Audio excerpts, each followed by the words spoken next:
Assalamualaikum warahmatullahi wabarakatuh. Waalaikumsalam warahmatullahi wabarakatuh. Bismillahi walhamdulillah, wassalatu wassalamu ala sayyidina rasulillah wa ala alihi wa sahbihi wa mawala. La hawla wa la quwwata illa billah, amma ba'du. Saudara-saudara kaum muslimin rahimakumullah. Suatu hari ketika baginda Rasul masuk ke dalam masjid, didapatinya seorang sahabat tengah khusyuk bertafakur di dalam masjid. Sahabat itu bernama Abi Dzar Al-Ghifari.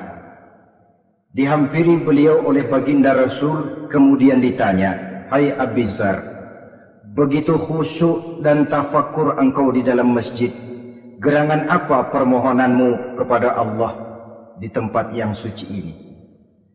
Abi Dzar menjawab, "Maafkan saya ya Rasul. Saya dari tadi di masjid di sini ini bukan berdoa. Lalu wirid juga tidak. Iktikaf ya setengah iktikaf. Habis kenapa kamu di sini?" "Saya menghindar orang ya Rasul."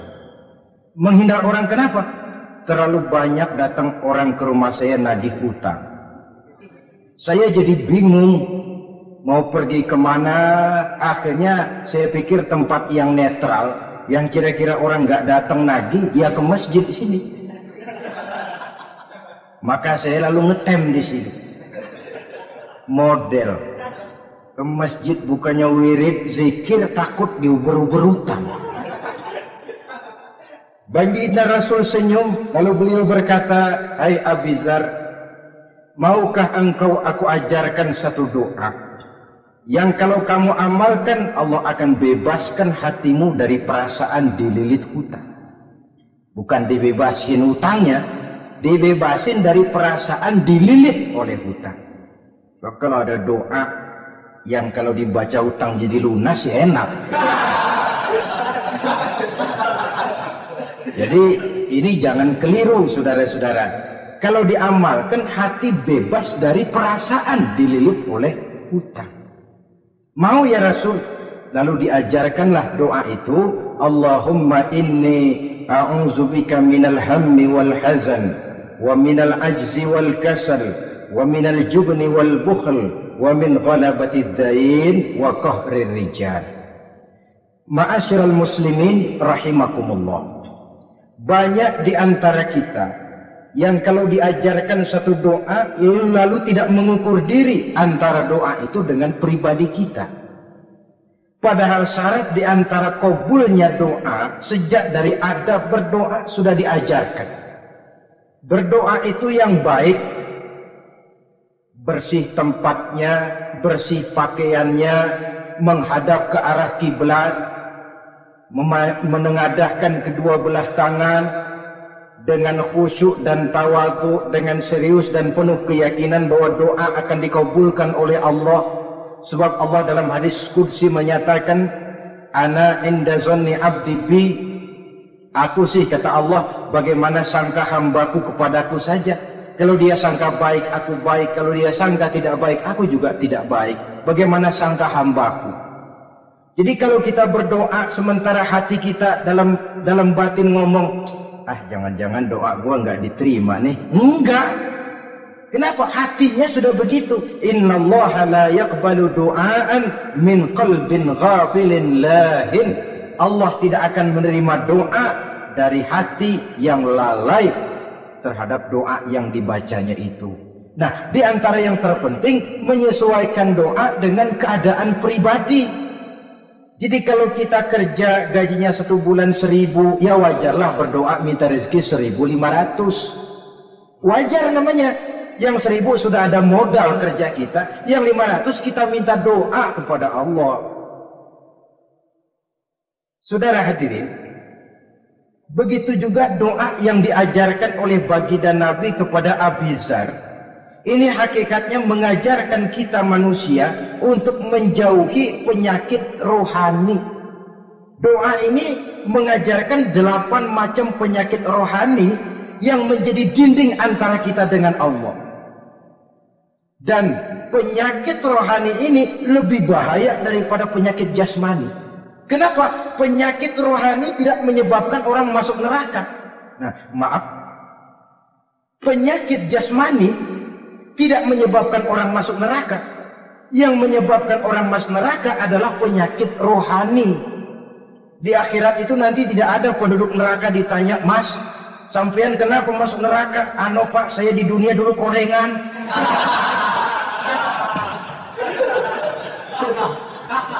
Itu korengan, liver, ginjal, darah tinggi, jantung, paru-paru basah, bengek, ampeg. Penyakit-penyakit jasmani itu tidak menyebabkan orang masuk neraka. Yang menyebabkan orang masuk neraka penyakit rohani. Apa namanya? Sombong, hasud, dengki, ujub, ria, merasa diri lebih hebat dari yang lain, tidak ikhlas. Itu penyakit-penyakit rohani. Maka di dalam doa yang diajarkan kepada Abi Dzar dan hakikatnya diajarkan kepada kita semua, Nabi menjelaskan 8 penyakit rohani. Saya sampaikan ini pada pertemuan kali ini karena sekarang penyakit rohani jarang mendapat perhatian. Sedangkan penyakit jasmani, anak kita pilek dikit pun sudah berangkat kita ke dokter spesialis anak. Kita pusing sedikit pun sudah berangkat kita ke dokter. Tapi rohani kita menjerit, batin kita menangis. Kadang-kadang kita pura-pura tidak tahu. Apa penyakit rohani yang ada dalam doa ini? Pertama, a'udzubika minal ham. Aku berlindung kepadamu ya Allah daripada sifat ragu-ragu. Sifat ragu-ragu penyakit batin. Apa yang bisa dikerjakan oleh orang yang selalu ragu-ragu? Bahwa sebelum bekerja harus menimbang, itu perlu. Tapi kalau cuma tiap hari menimbang, kapan memutuskan? Orang sudah kemana-mana, kita masih main timbangan saja. Maka orang yang ragu-ragu hakikatnya orang yang sudah mengubur sebelah kakinya sebelum berangkat. Nah, iya, tapi kalau kita nanti jadi salah kan lebih baik nggak usah berbuat. Keliru. Salah karena berbuat lebih baik daripada tidak pernah salah karena tidak pernah berbuat. Saudara salah tapi berbuat masih lebih baik daripada tidak pernah salah karena tidak pernah berbuat. Saudara baca Quran salah lebih baik daripada nggak pernah salah karena nggak pernah baca Quran. Gua nggak pernah salah dong baca Quran. Bacanya kapan? Nggak pernah. Ya paham tuh. Oh, nggak pernah baca, kapan mau salah? Saudara hadirin yang saya muliakan, dan orang sering bilang, kegagalan pada hakikatnya adalah keberhasilan yang tertunda. Jadi kalau kita gagal hari ini, besok kita harapkan tidak akan gagal. Gagal besok masih ada hari lusa. Bagaimanapun, usaha, kemauan adalah processing. Apalagi usaha untuk memperoleh sesuatu yang bernilai tinggi, bermutu mulia, panjang jalannya, banyak akibatnya, besar godaannya. Processing untuk mencapai sesuatu yang mulia itu prosesnya tidak sekali jadi kayak orang makan cabai. Itu hari dikeletak, itu hari terasa pedesnya. Untuk mencapai sesuatu yang mulia, panjang jalannya, banyak akibatnya, besar godaannya. Tapi bangunan bagaimanapun tingginya harus dimulai dari pondasi pertama. Cita-cita bagaimanapun luhurnya harus dimulai dari langkah pertama yang walaupun kelihatannya sepele tapi sudah merupakan fondasi ke arah yang lebih tinggi. Kadang-kadang kita ini kan inginnya yang serba cepat, seolah-olah sesuatu yang mulia itu bisa datang lewat proses simsalabim, abracadabra. Lalu yang kita mau terwujud di depan kita alangkah mudahnya. Dan dari kegagalan-kegagalan akan lahir pengalaman. Dan pengalaman, kata orang Kulon, experience is the best teacher. Pengalaman adalah guru yang paling bijaksana. Kalau adik kita jalan di tempat licin, jatuh, besok dia lewat situ lagi, nggak usah dipesan juga dia pasti hati-hati. Kenapa? Pengalaman. Kemarin gue lihat sini jatuh, sekarang harus hati-hati. Tapi kalau belum pernah jatuh, kita omelin kadang-kadang ngotot. Khawatir banget, sebelum juga jatuh ngomel melulu gitu ya. Tapi satu kali dia jatuh, dia sendiri akan hati-hati. Begitu kegagalan yang kita temukan dalam hidup merupakan nasihat bahwa seorang muslim tidak mungkin jatuh di tempat yang sama 2 kali berturut-turut. Kemarin lewat di situ jatuh lagi, sekarang lewat di situ lagi jatuh lagi, emang goblok dah. Bisa jatuh 2 kali di tempat yang sama kan namanya tidak mengambil pelajaran dari apa yang sudah dia temui. Jadi saudara hadirin, terutama adik-adik remaja, masa depan kalian itu merupakan harapan dari semuanya. Kami yang tua terlalu banyak berharap dari kalian, sementara hari depan kalian lihat sendirilah, persaingan hidup makin tajam, tensi ekonomi makin tinggi, jumlah angkatan tenaga kerja yang masuk tidak jauh dari seimbang dengan lapangan kerja yang bisa disiapkan. Kalau kita dihambat oleh penyakit ragu-ragu, orang lain sudah berbuat dan kita masih menonton, boleh sangat jadi nantinya kita akan terpojok di sudut-sudut kehidupan untuk lebih banyak jadi penonton daripada jadi pemain. Lebih sering menjadi objek daripada menjadi subjek. Istilah Arabnya lebih sering menjadi maf'ul daripada menjadi fa'il. Namanya juga orang nonton, soknya kan kayak lebih pintar dari yang main. Wajar orang nonton bola ngomel melulu. Itu Maradona tolol, Maradona ditololin. Ajak Sudrajat goblok, ajak digoblokin. Kalau sudah dia disuruh main ke lapangan, gempor dia nggak bisa nendang. Namanya penonton, dan wajar saja penonton juga kalau nggak surat nggak rame toh lapangan. Saudara hadirin yang saya muliakan, maka keraguan-raguan akan jadi penyakit yang menghalangi orang pada saat dia harusnya sudah berbuat, dia malah berpangku tangan. Akhirnya dia akan jadi orang yang ketinggalan kereta. Sementara hidup tidak berjalan mundur ke belakang dan tidak juga berhenti. Tidak ada kata berhenti atau kata mundur dalam hidup. Berhenti kita diinjak orang, mundur kita hancur. Hidup ini seperti cerita tentaranya Tariq bin Ziyad ketika menyeberang ke daratan Spanyol di selat Jabal Tariq. Sejarah menyebutnya Gibraltar ya. Itu bahasa Spanyol, lidah Spanyol dengan lidah Arab. Kita Jabal Tariq, dia Gibraltar. Kita Ibnu Rusdi, dia Ibn Averus. Saudara-saudara, ketika pasukan sudah menyeberang ke daratan, seluruh kapal-kapal ini dibakar oleh Tariq bin Ziyad. Beliau sadar menghadapi tentara yang jumlahnya lebih banyak dari tentaranya sendiri. Maka seluruh kapal dibakar, lalu beliau pidato di depan tentaranya. Ayuhan nas, ainal mafar, al-bahru min waraikum, wal adu amamakum. Saudara-saudara, sekarang mau lari kemana? Kita tidak punya pilihan lain. Di belakang laut, di depan musuh. Mau pulang, kapal sudah saya bakar semua. Ini termasuk menghilangkan keraguan bala tentaranya. Mundur, kecebur, mati.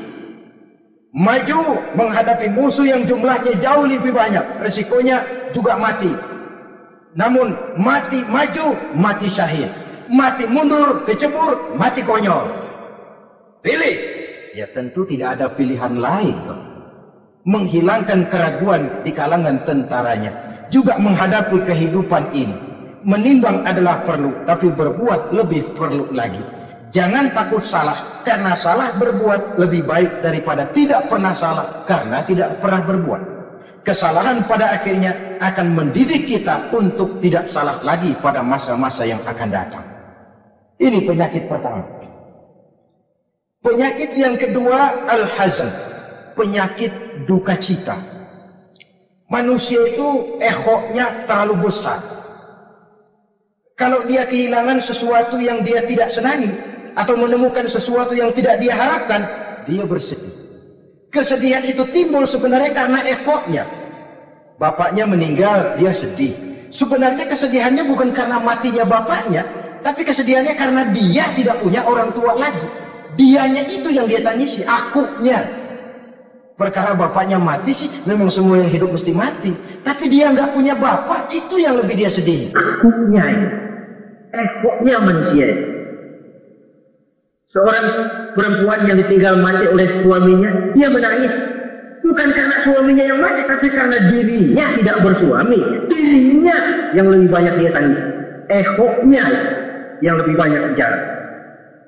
Oleh karena itu agama mengajarkan, kata Nabi, ahbib habibaka haunan ma asa an yakuna baghidhuka yawman ma wa abghid baghidhuka haunan ma asa an yakuna habibaka yawman ma. Cintailah apa yang kamu cintai sekedarnya saja. Sebab sangat boleh jadi yang sekarang kamu paling cinta, besok jadi yang paling kamu benci. Tapi bencilah apa yang kamu benci sekedarnya saja. Sebab boleh jadi yang hari ini paling kamu benci, besok akan kamu paling cintai. Saudara-saudara kaum muslimin, maka cintailah harta, cintailah kedudukan, cintailah harta benda, cintailah anak dan istri sekedarnya saja. Sehingga tidak berurat dan berakar. Sebab kalau dia sampai berurat dan berakar di hati ini, nanti ketika datang saat berpisah, kita seakan tidak mau menghadapi kenyataan. Kita seakan ingin lari dari kenyataan. Tetapi kalau bersifat ala kadarnya, seluruhnya sudah diperhitungkan. Oleh karena itu, untuk mengatasi sifat duka cita ini, kuncinya adalah iman. Siapa sih orang yang tidak pernah sedih dalam hidup ini? Tapi siapa orang yang tidak pernah senang dalam hidup ini? Tidak ada orang yang senang terus dan tidak ada orang yang sedih terus. Dia berganti. Bahkan itulah yang bikin hidup ini nikmat. Coba kalau hidup ini isinya ketawa saja, monoton. Sebaliknya kalau hidup isinya cuma nangis saja, bagaimana rasanya? Tapi ada senyum, ada tangis, ada duka, ada suka, itulah bumbu daripada kehidupan. Cuma tentu saja saudara-saudara, duka cita yang pada gilirannya akan membawa kebahagiaan, itu yang harus berani kita hadapi. Tapi duka cita yang tidak beralasan, itu yang jadi penyakit. Kayak sedih, takut miskin. Itu kan tidak beralasan. Sudah punya jabatan, takut merosot, takut pensiun. Dengar mau ada mutasi, berusak-berusuk. Kan itu yang tidak beralasan. Duka cita semacam itu tidak beralasan. Karena tidak sadar bahwa pada awalnya itu pun tidak dia miliki. Kalau duka cita itu akan membawa kebahagiaan, tidak perlu kita takuti. Satu contoh. Kalau di depan saudara saya sodorkan 2 gelas, yang satu isinya jamu, yang satu sirup. Kira-kira saudara minum jamu apa sirup? Jamu apa sirup? Orang yang berpikir panjang saya yakin pasti minum jamu. Pahit memang, getir memang waktu minum. Tapi besok badan sehat, tenaga kuat, gairah kerja ada, semangat hidup tumbuh. Ini orang Islam, orang yang berpikir jauh ke depan. Ke depan kemana? Dia tidak cuma mikir dunia. Dia mikir kubur, alam kubur. Dia mikir akhirat. Maka dia berani minum jamu. Apa jamu itu? Puasa, jamu. Pahit. Emang enak banget puasa. Setengah mati. Sembahyang, jamu. Pahit. Sedekah, jamu. Pahit. Sekarang. Tapi besok kita pulang ke alam kubur. Ya Allah, nikmat alam kubur. Untung kemarin waktu di dunia minum jamu. Waktu di dunia sembahyang, kuburan terasa nikmat. Waktu di dunia sedekah, kuburan dipakein AC. Padahal cuma goceng sedekahnya. Adapun orang yang di luar Islam, dia berpikir pendek. Yang dia lihat cuma yang di depan hidungnya saja. Dia nggak mikirin alam kubur, dia nggak mikir akhirat, yang dia pikirin cuma dunia aja. Ngapa gue mesti minum jamu pahit? Sirup nih, manis. Dia minum sirup. Manis memang waktu minum. Tapi besok, bibir mancung, bengkak, sariawan itu. Saudara-saudara, sholat, sirup, tidak sholat, sirup, manis. Orang-orang puasa, dia tidak puasa, sirup, manis. Bakhil, pelit, sirup, manis. Ngapain sedekah? Ya tumpuk aja tuh harta dah, jangan disedekain. Sirup, manis memang.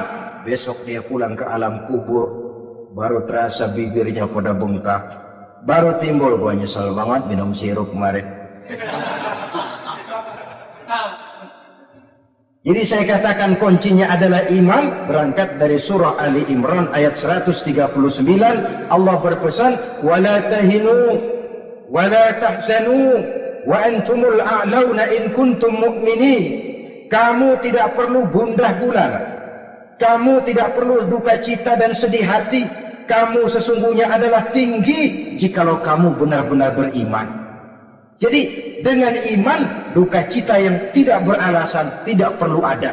Karena sifat duka cita yang tidak beralasan merupakan penyakit rohani yang menjadi penghambat agar orang tidak memperoleh kemajuan apapun dalam kehidupannya. 2. Penyakit rohani yang ketiga, saudara-saudara, al-ajzu, penyakit lemah. Nabi menyatakan, al-mu'minul qawiyyu ahabbu ilallahi minal mu'minid dha'if.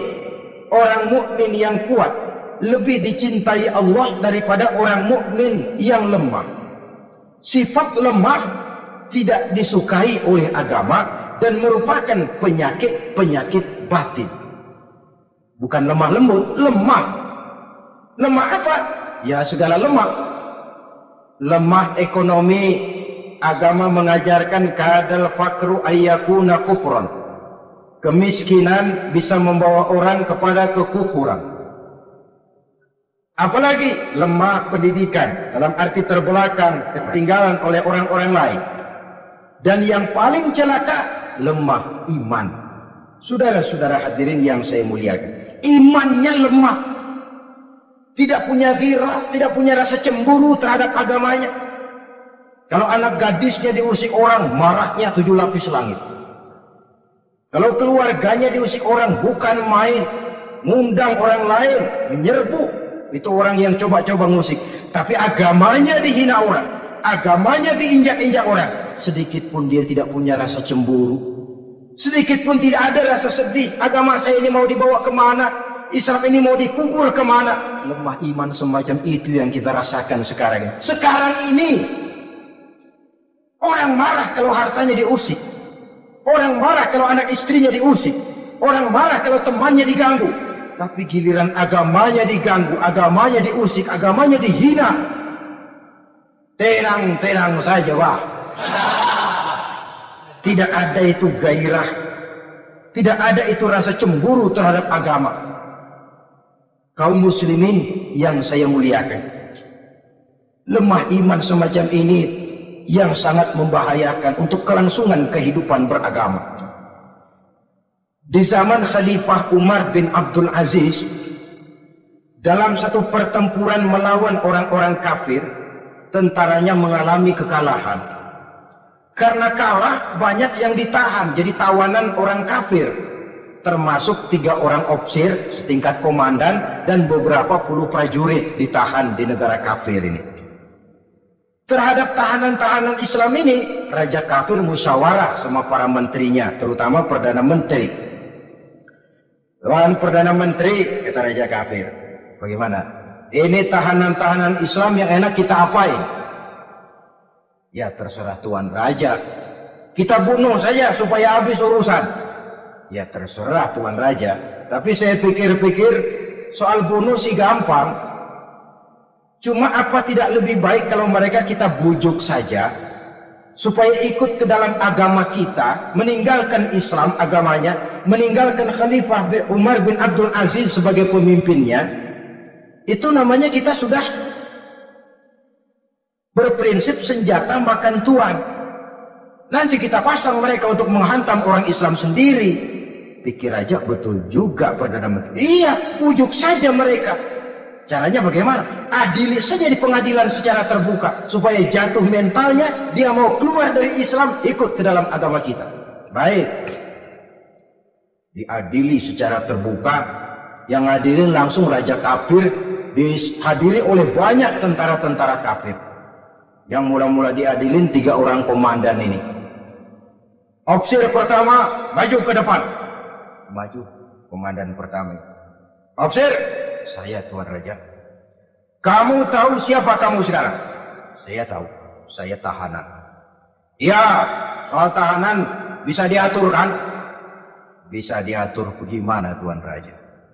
Kamu mau nggak ikut saya? Meninggalkan Islam sebagai agamamu, meninggalkan Khalifah Umar bin Abdul Aziz sebagai pemimpinmu. Kalau kamu mau opsir, pindah agama saya, nanti kamu akan saya berikan kedudukan yang tinggi, gaji yang cukup, rumah cukup, istri cukup, kendaraan cukup. Pindah saja opsir. Tuan Raja, bagaimana? Apa Tuan kira selama ini saya berjuang karena mencari kedudukan, mencari harta, mencari tanda jasa? Tidak, Tuan Raja. Saya berjuang di bawah bendera Khalifah Umar bin Abdul Aziz li'i'la'i kalimatillah, untuk menegakkan kalimat Allah. Saya tidak akan tergiur dengan tawaran Tuan Raja. Kamu gila ya? Biarin.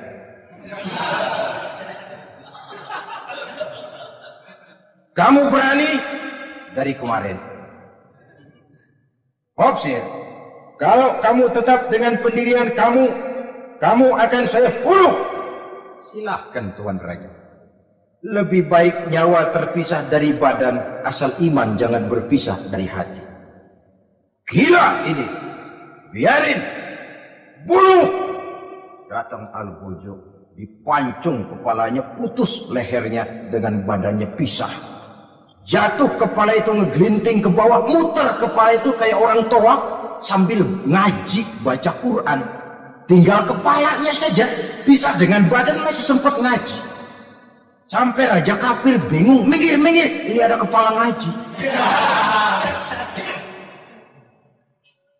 Ayatnya yang dia baca, ya ayyatuhan nafsul mutmainnah, irji'i ila rabbiki radiyatan mardiyah.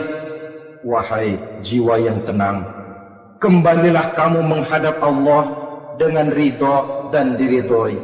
Engkau gugur sebagai syahid, tidak tergiur oleh bujukan harta, tahta dan kedudukan. Niatmu ikhlas karena Allah, kembalilah menghadap Allah dengan ridho dan diridhoi. Fadkhuli fi ibadi wadkhuli jannati. Masuklah ke dalam golongan hamba-hambaku, masuklah ke dalam sorgaku. Di penghujung ayat, matanya tertutup dengan rapat, bibirnya senyum menghadap Allah, gugur sebagai syahid. Raja Kafir geleng kepala, dasar santri gila, sudah mau mati masih ngaji. Setelah opsir pertama gugur sebagai syahid, dihadapkanlah opsir yang kedua, komandan kedua yang jadi tahanan ini. Kata Raja, opsir kedua, saya Tuan Raja. Kamu sudah lihat temanmu opsir pertama tadi? Sudah Tuan Raja. Mati kan? Mati. Kamu mau mati? Atau mau ikut saya? Keluar dari agamamu Islam dengan pangkat cukup, gaji cukup, rumah cukup? Bagaimana? Sudah Tuan Raja. Sudah apa? Sudah, jangan banyak omong.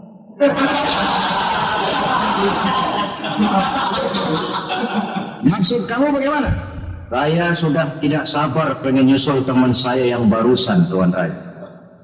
Saya tidak sanggup bayangkan bagaimana dia disambut oleh para bidadari di surga, disambut oleh para malaikat dengan ramah tamah, menikmati kehidupan di alam yang penuh dengan keridhaan. Oh Tuan Raja, sudah jangan banyak omong, kalau mau potong saya.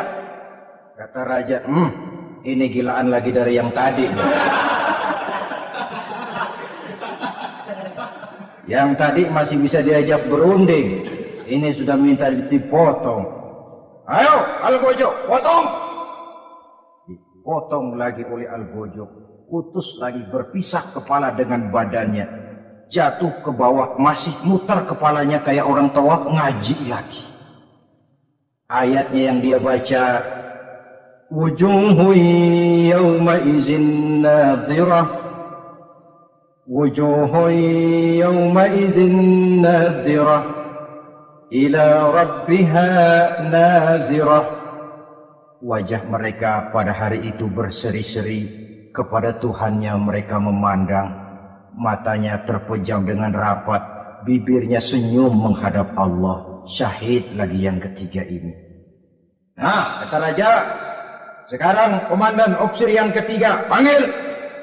Opsir ketiga, saya Tuan Raja. Sudah dengar nasib dua orang temanmu? Sudah, Tuan Raja. Mati? Mati. Kamu bagaimana? Saya mau hidup, Tuan Raja. Jadi kamu mau ikut saya? Mau, Tuan Raja, saya mau. Mau meninggalkan Islam sebagai agamamu? Mau, Tuan Raja. Mengkhianati khalifahmu Umar bin Abdul Aziz? Iya, Tuan Raja. Daripada hidup saya kan, daripada mati mendingan hidup, Tuan Raja. Daripada enggak punya apa-apa, kan mendingan punya apa-apa. Baik, baik. Nanti saya musyawarah sama Perdana Menteri, kamu saya angkat jadi pejabat tinggi. Baik, Tuan Raja. Akhirnya Raja musyawarah. Perdana Menteri, saya Tuan Raja. Ini opsi ketiga baik ini, mau ikut kita keluar dari Islam. Kita angkat jadi apa dia? Itu sih urusan Tuan soal angkat mengangkat. Cuman saya pikir-pikir kok aneh, Tuan Raja. Aneh bagaimana? Ini opsi ketiga ini kok mau ya meninggalkan agamanya. Mau mengkhianati saudaranya sendiri. Saudaranya sebangsa, setanah air, seiman, sekeyakinan. Hanya karena ditawari oleh kedudukan, mau dia khianati. Orang itu kalau sudah mau mengkhianati bangsanya sendiri, Tuan Raja, apalagi bangsa lain. Sekarang ini dia sopan sama kita karena kepengen selamat. Nanti kalau ada kesempatan, bukan kita yang ditikam dari belakang. Senjata makan Tuan. Jadi menurut kamu bagaimana, Perdana Menteri? Menurut saya opsi ketiga ini komandan bejat. Masa orang bejat jadi pejabat, rusak rakyat. Malah orang dua yang mati itu orang bagus. Punya prinsip, punya pendirian. Nyawa taruhannya iman tidak goyah. Itu malah kalau bisa yang dua itu dihidupin lagi. Orang punya pendirian. Ya hidupin bagaimana udah kadang mati. Tidak bisa. Jadi yang ketiga ini gimana? Kalau menurut saya yang ketiga ini bunuh saja, Tuan Raja. Ngapain miara orang bahaya? Bunuh saja. Bunuh. Iyalah kalau begitu bunuh saja. Betul juga kamu. Sidang dibuka kembali. Opsi ketiga, gimana Tuan Raja? Saya diangkat jadi apa? Kamu nggak diangkat. Nggak diangkat bagaimana? Kamu opsi bejat. Kok bejat? Iya. Agamamu saja kamu mau tinggalkan. Saudaramu sebangsa setanah air mau kamu khianati. Apalagi kami yang orang lain bangsa dengan kamu. Kalau ada kesempatan kami akan kamu tikam dari belakang. Jadi saya gimana? Kamu dibunuh. Bunuh. Tuan Raja, bunuh. Iyalah, bunuh. Tapi saya mau Islam lagi Tadinya saya mau keluar dari Islam, saya pikir dapat kedudukan tinggi kalau dibunuh juga. Iyalah bunuh, tapi saya tak Islam lagi. Terserah mau Islam mau tidak, pokoknya bunuh. Iya, saya mau Islam lagi. Cepat. Iya. Kalau mengucap 2 kalimat syahadat mau Islam lagi, macet lidahnya. Ayo cepat. Iya Pak. Asyhadu Enggak bisa mengucap syahadat. Ayo cepat.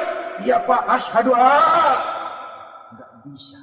Sampai goloknya Al-Gojo keburu sampai ke lehernya. Putus leher itu, pisah kepala dengan badan. Jatuh kepalanya ke bawah. Dia bekas orang Islam, masih bisa ngaji. Ngaji juga, cuman ayat yang dibacanya lain sama yang dibaca dua temannya tadi. Ayat yang dia baca begini. Afaman haqqat alaihi kalimatul azab afa anta tunkizu man finnar. Orang yang sudah memang akan mendapat vonis azab di neraka, bisakah kamu menyelamatkan mereka dari azab yang sangat pedih? Bertahun-tahun dia berjuang untuk Islam di bawah kepemimpinan Umar bin Abdul Aziz dengan niat li'la'i kalimatillah. Tapi di akhir perjuangannya dia tergoda oleh harta dan kedudukan. Dia keluar dari Islam dan dikala itu ajal datang merenggut nyawa, dia mendapat su'ul khatimah, matinya ke dalam neraka. Na'udzubillah min dzalik. Ini termasuk lemah iman, saudara-saudara. Dan itu penyakit yang bahaya. Biar lemah ekonomi, biar lemah pendidikan, kalau iman kuat, insya Allah masih ketolong. Tapi biar ekonomi kuat, pendidikan kuat, iman lemah, malah yang kuat tadi akan menghancurkan nilai iman yang lemah itu tadi. Disinilah mabda'nya berlindung kita kepada Allah dari lemah hati, lemah iman, lemah akidah. Baik, penyakit rohani yang ketiga, wa a'udzubika minal kasal. Aku berlindung kepadamu ya Allah daripada sifat penyakit malas. Malas adalah penyakit batin. Santai perlu, refreshing perlu. Tapi kalau tiap hari santai, apakah kita akan jadi generasi santai? Dan persoalan apa yang bisa kita selesaikan dengan posisi santai? An-Nisa ayat 95 menegaskan, La yastawil qa'iduna minal mu'minina ghaira ulid dharari wal mujahiduna fi sabilillah. Orang-orang yang berjuang di jalan Allah tidak sama nasibnya dengan orang yang duduk saja gelenggam, ndelohom, ayam-ayam tanpa ada uzur darurat, yang hanya menunggu keajaiban yang turun dari langit, menghitung bintang bertebaran di atas cakrawala.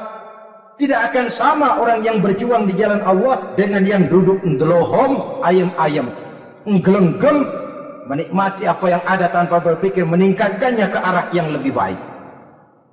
Ma'asyiral muslimin rahimakumullah. Malas berusaha, malas beribadah adalah penyakit rohani yang ditiupkan oleh iblis ke dalam diri sanubari kita. Makin tinggi nilai iman, makin berat bisikan kemalasan itu.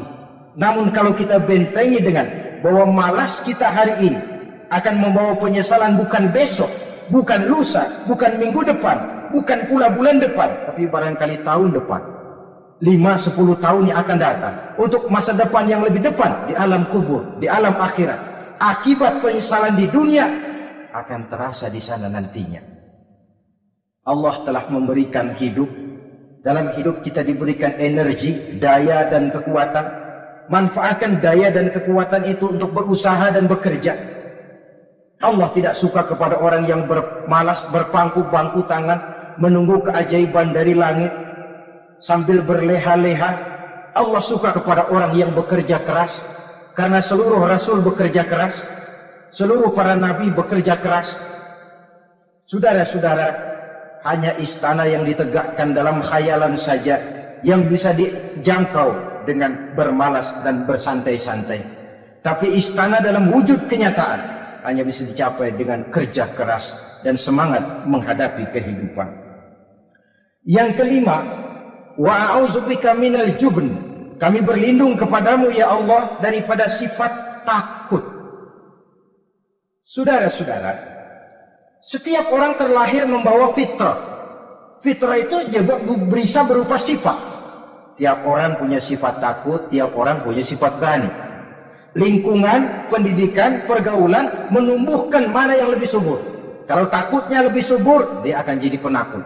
Kalau beraninya lebih subur, dia akan jadi pemberani. Masalahnya sekarang kapan kita harus berani, kapan kita mesti takut, kan itu saja. Bahwa semua orang punya sifat berani, sebagaimana semua orang punya sifat takut, itu real. Tapi kapan kita harus berani, kapan kita harus takut? Agaknya surah An-Nisa ayat 77 cukup menjadi sindiran. Falamma kutiba alaihimul qitalu iza fariqum minhum yakhshawna an-nasa ka khasyatillahi aw ashaddu khasyah. Manakala diwajibkan kepada mereka berjuang, maka sebagian daripada mereka takut kepada manusia seperti mereka takut kepada Allah, bahkan lebih takut kepada manusia daripada takut kepada Allah. Ini kan takut yang tidak beralasan. Tengoklah zaman sekarang, mereka yang menebarkan maksiat punya keberanian, mereka yang bergelimang di lumpur dosa punya keberanian, mereka yang melakukan penyelewengan dan menyesatkan manusia punya keberanian. Kenapa kita yang punya niat menegakkan kebenaran, membela yang hak, menjalankan sesuatu yang kita yakini sebagai benar, kadang-kadang dihantui oleh perasaan takut? Takut semacam ini yang jadi penyakit rohani. Mereka berani terang-terangan membuka judi, mereka berani terang-terangan di tengah jalan umum membuka botol minum-minuman keras dan mabuk sempoyongan. Mereka berani terang-terangan di tempat ramai merampok dan menodong. Mereka berani korupsi, memakan uang yang bukan haknya. Mereka berani untuk sesuatu yang sesat dan menyesatkan. Kenapa kita tiba-tiba di hadapan sesuatu yang kita yakini benarnya kita jadi lemah, kita jadi takut, lebih takut kepada manusia daripada kepada Allah? Padahal terkena kita penjara manusia paling banter seumur hidup kita. Tapi penjara Allah, nerakanya Allah, azabnya Allah, bukankah sesuatu yang mestinya harus paling kita takuti? Oleh sebab itu terutama generasi muda, bangkitlah, tegakkan yang ma'ruf, hancurkan yang munkar sesuai dengan kemampuanmu, dengan cara yang bijaksana tentunya, tidak dengan cara yang frontal. Tapi yang saya maksud, kalau mereka yang berdiri di kubu kemunkaran punya keberanian, kenapa kita yang berdiri di atas yang hak dan benar kadang ragu kalau kita tidak takut sama sekali? Saudara-saudara kaum muslimin rahimakumullah, oleh karenanya kita takut, memang takut kalau harus melanggar perintah Allah. Kita harus berani pada saat kita merasa melaksanakan apa yang diperintahkan Allah, berani terhadap melaksanakan perintahnya, takut kalau sampai melaksanakan larangannya. Jadi ada waktunya kita berani, ada waktunya kita takut. Dengan demikian sifat penakut ini menjadi handicap, menjadi penghalang yang menghalangi kita daripada kemajuan dan kemajuan. Iya, Islam sih Islam, Pak. Tapi kalau nanti saya dipecat, anak saya makan apa, Pak?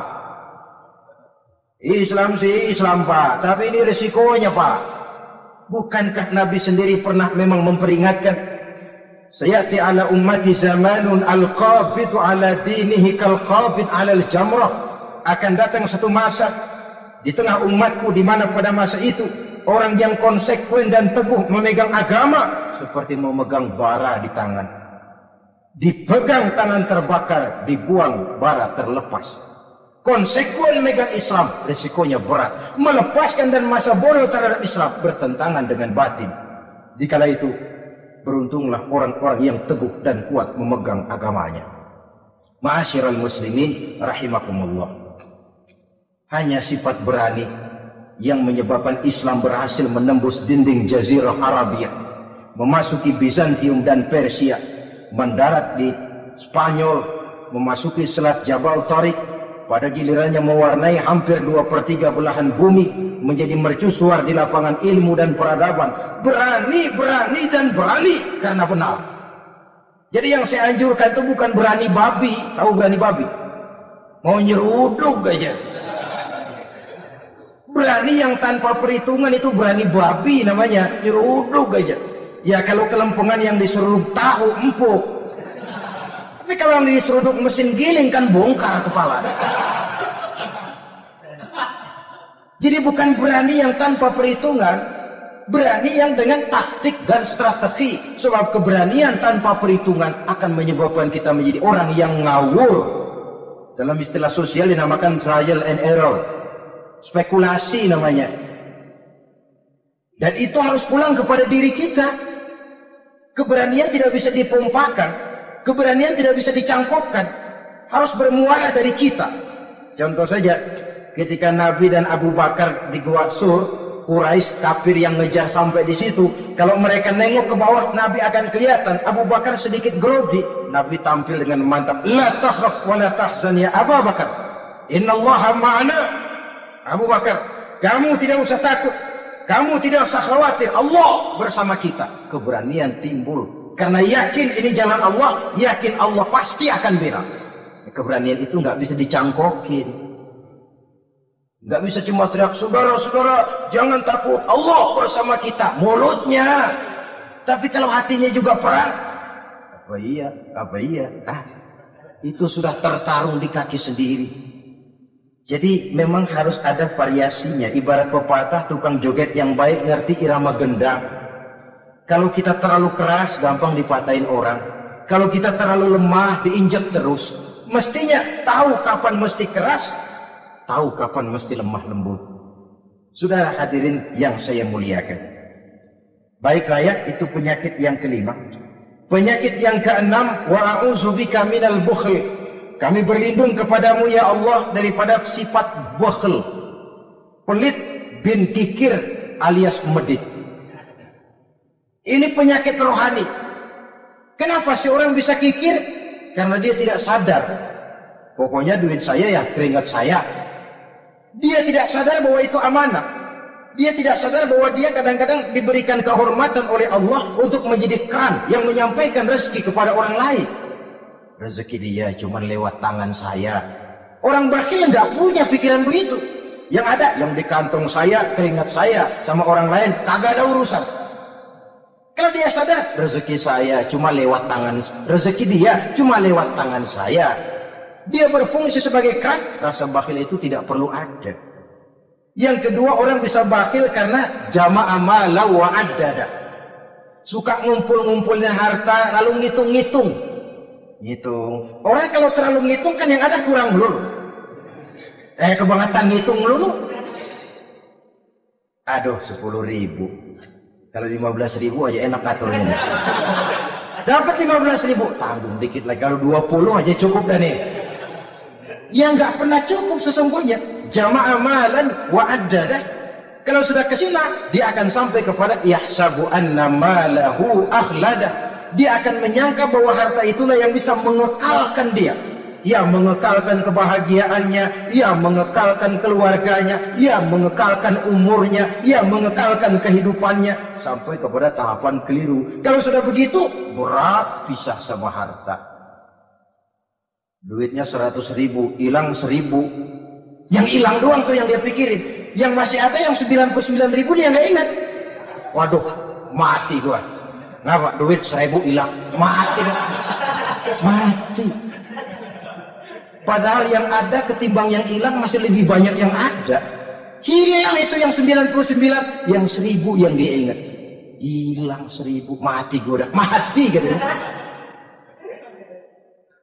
Kalau datang orang gantiin, lo jangan sedih dah, nih digantiin 1.000, makin kencang nangisnya. Kenapa nangis?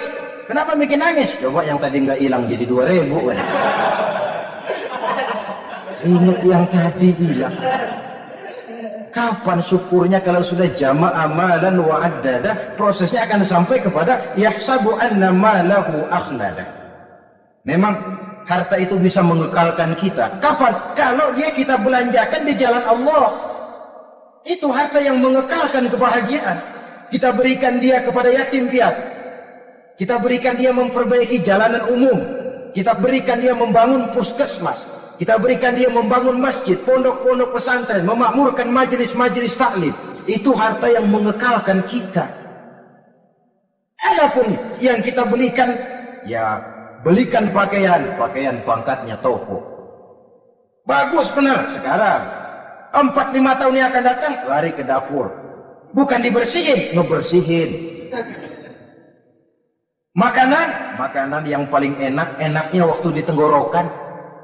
Sudah masuk ke dalam perut, sudah nggak ada bedanya singkong dan sate. Malah besok pagi keluar bauan sate daripada singkong. Bedanya makanan cuma di kerongkongan saja. Saudara hadirin yang saya muliakan, jadi kalau sadarlah kita bahwa karunia yang datang itu memang amanah Allah, kenapa harus bakhil?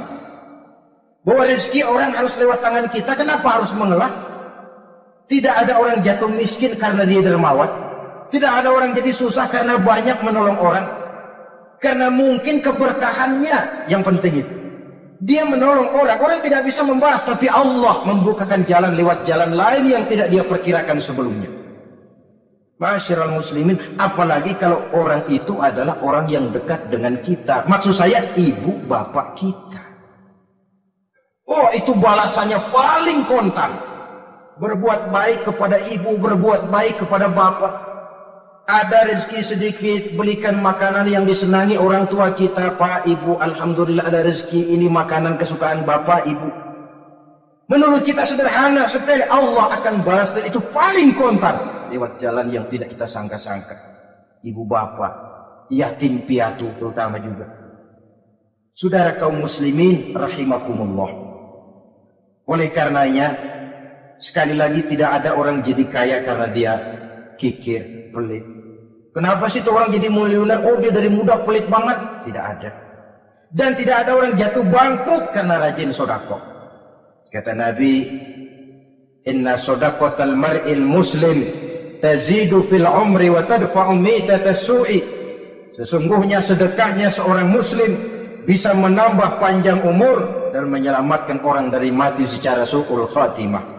Panjang umur bisa artinya jumlahnya tambah, bisa berarti walaupun orangnya sudah mati, namanya tetap hidup dikenang orang kebaikannya. Itu pun panjang umur namanya. Namanya tidak hancur walaupun jasanya hancur masuk ke dalam tanah dimakan oleh cacing tanah. Namanya akan hidup terus bahkan ditulis dengan tinta emas dalam sejarah. Bakhil, pelit adalah penyakit batin. Dokternya agama dan kemauan diri merubahnya dengan sadar bahwa karunia adalah amanah. Ini penyakit bakhil nggak bisa ke rumah sakit, ke rumah dokter medis. Dokter, saya punya penyakit pelit, bagaimana ngobatinya? Suntik? Tidak bisa. Suntiknya adalah agama, saudara-saudara. Yang ketujuh, wa min ghalabatid dain. Nah, inti doa. Saya berlindung kepadamu ya Allah, jangan sampai ada perasaan dililit utang. Bahwa kita hidup tutup lubang, gali lubang itu biasa. Tapi kalau gali terus nggak pernah nutup, ini mau kejeblos namanya. Ngutang lu nggak bayar-bayar, namanya gali lubang, nggak pernah nutupin. Bahkan Nabi pesan, alaikum biddain, fa innahu hamun bilail wa dani'un bin nahar. Kalau bisa kamu nggak usah ngutang. Kenapa? Utang itu siangnya bikin kita takut ketemu orang, malamnya bikin kita susah tidur. Coba dah kalau nggak bisa ngutang, berapa? Malam gak bisa tidur, siang takut ketemu orang. Jangan kepergok nih, belum ada duit buat bayar. Ada jalan ke sono, takut ketemu. Jalan kemari, takut ketemu. Akhirnya nggak kemana-mana, ngumprak di rumah. Tetapi adat hidup, saudara-saudara, apalagi kita yang ekonomi menengah ke bawah, biasa. Adat hidup itu tutup lubang, gali lubang, saling menerima, saling memberi. Tapi yang diajarkan oleh agama, oke, gali lubang silakan, asal bisa nutupin. Kalau tiap hari gali lubang dulu kan kejeblos akhirnya. Oleh karena itu, apalagi hutang ini menyangkut hukukul adami, hak manusiawi. Itu di akhirat nanti ya taubatnya lebih sulit. Kalau saudara dosa kepada Allah, taubatnya cuma 3 syaratnya. Nyesel, berjanji tidak akan mengulangi, meninggalkan perbuatan jahat. Tapi kalau menyangkut hak manusia, syarat taubatnya 4. Saudara mencuri sendal, syarat taubatnya nyesel, berjanji tidak akan mengulangi lagi, meninggalkan perbuatan mencuri, lalu yang keempat sendal orang pulangin. Atau minta maaf dan minta ridho dari yang bersangkutan. Sebab ini menyangkut hukukul adami, hak manusiawi. Nggak bisa saudara nyolong sendal, taubat langsung kepada Allah, taubat Tuhan nggak lagi-lagi nyolong sendal. Tapi sendal orang dibekap terus, ya belum. Nah termasuk masalah hutang ini. Ma'asyiral muslimin rahimakumullah. Jadi silahkan gali lubang, asal ada kemungkinan untuk nutup. Dan pada saat kesempatan untuk nutup datang, tutup dulu supaya besok bila bisa gali lagi. Kita kadang-kadang kalau ngutang begitu datang rezeki aja giliran mau bayar, rasanya kan berat.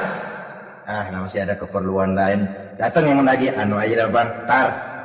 Datang lagi, sok. Datang lagi, tar. Datang lagi, sok. Kalau tar sok saja, nembak terus, ya kapan-kapan mau kita bisa tutup itu lubang. Ma'asyiral muslimin rahimakumullah. Yang terakhir, penyakit batin, wa qahrir rijal. Kami berlindung kepada-Mu ya Allah, jangan sampai kami hidup di bawah bayang-bayang orang lain. Jangan sampai kami hidup di bawah pengaruh orang lain, hidup disetir orang lain. Badan merdeka tapi jiwa budak. Badan merdeka tapi mental budak. Kita hidup jadi robot. Kemana saja yang nyetel arahkan, ke situ kita berangkat. Hidup tanpa prinsip. Qahrir rijal. Hidup jadi bayang-bayang bagi orang lain. Alangkah tidak nikmatnya. Kehilangan kepribadian, tidak punya sikap mandiri. Itu pun penyakit rohani. Karena pada akhirnya nilai kita ditentukan oleh kepribadian kita. Kebesaran tidak bisa dengan nyempeng kepada orang lain. Kekayaan tidak bisa dengan mengakui leluhur. Pribadi kita, sepanjang kita masih hidup di bawah bayang-bayang orang lain, sepanjang itu kita tidak akan pernah punya kepribadian. Dan bila kita tidak punya kepribadian, maka orang tidak akan pernah mencatat kita dalam kehidupan ini. Nah, inilah pertemuan kita yang singkat. Mudah-mudahan ada manfaatnya. Terima kasih dan mohon maaf Wassalamualaikum warahmatullahi wabarakatuh. Waalaikumsalam warahmatullahi wabarakatuh.